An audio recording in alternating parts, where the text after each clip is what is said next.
Does the new Netflix Thunderbirds documentary fly high into the sun or stay grounded? Let's talk about it now.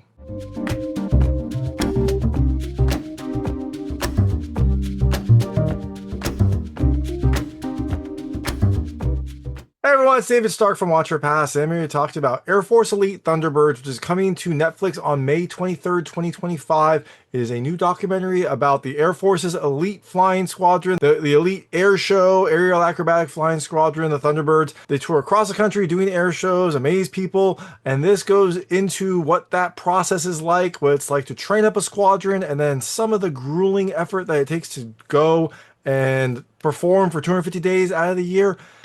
Is this movie worth your time? Is it worth watching? My hot take is, look, I think you should watch it. It is a high-flying documentary that has exciting action, really great sound, heart and drama, and gives you an inside look into this kind of elite fighter squadron. It does feel a little familiar, and I'll go into that a little bit later, but overall, look, I think you should watch it if you like jets, if you like flying, if you just like cool things. Definitely think you should check it out. So I'm gonna tell you a little about the movie, a few things I like, a few things I didn't like. Not really gonna do spoilers. It's a documentary, so it'll be a quick review. Get in, get out, and then you can go watch the movie. So in Air Force Elite Thunderbirds, you follow the fighter squadron, and it also focuses on the kind of leader of the fighter squadron, the number one Thunderbird, this Lieutenant Colonel Justin Astro Elliott. It follows him as he's trying to like train up this team, get them ready for the show season, and mainly get them certified so that they can do, 62 shows for the year. So are they able to do it? Are they able to soar? Well, you have to watch some documentary to find out. So things I liked about this movie. The first, look, it's jets. Who doesn't love jets? They're awesome. They're cool. They fly high. They do cool tricks. If you like any sort of flying, if you like jets, if you just like cool military hardware, you're going to love it.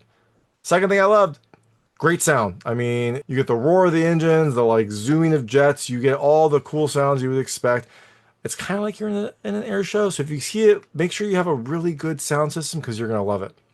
The third thing I love, great cinematography, just really beautiful shots. You get some really beautiful like landscape shots, but also just some amazing views of the planes doing tricks, seeing what it's like in their cockpit, seeing what it's like outside. The cinematographer in this film was the same as the cinematographer that did the Blue Angels documentary. So as you can imagine, you get some really, really great footage. The fourth thing I loved, it shows like the family and emotional impact, which I liked. It shows kind of like what this life, what this kind of commitment does to, the families, and also like what some tragedy can do. It shows kind of the impact that this life has on those around the Thunderbirds pilots. And the last thing I love the effort and the heart. You get to see just how dedicated these servicemen and women are. It's really fantastic to see. You see kind of the pride that they take, the level of precision that they get both flying, but also on the maintenance side, the kind of like team effort that this entire squadron has. So I definitely love seeing that. I love that they highlighted more than just the pilots. So that was also really nice to see. All that being said, things I didn't love as much.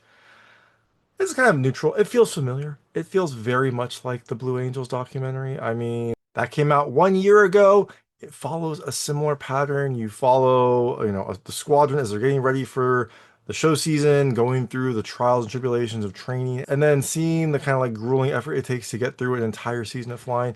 I think the Blue Angels documentary had a little bit more on the selection of the Blue Angels, went through the kind of interview process of trying to apply, and then went into the process of training up. This documentary kind of starts with the team already assembled. It's a new team, so you do have to train them, but you don't get that like application look. I don't know if it's because it's a little bit different. I don't know exactly why they decided not to. I think they just wanted to differentiate. They didn't want to have it be the same. This documentary, you also get a little bit more on the like tragic consequences of what can happen if the airmen, if the pilots are not perfectly precise, if something goes wrong. So you get a few differences here, but very similar format, very similar, look and feel. You'll have to choose. Which service do you like more? Do you like the Navy? Do you like the Air Force? Maybe we'll have an Army documentary, the Golden Knights documentary sometime in the future. I don't know. I guess we'll have to wait and see. But just know, if you saw the Blue Angels documentary, this will feel like familiar territory, but still cool territory to see. So all that being said, Air Force Elite Thunderbirds comes to Netflix on May 23rd, 2025.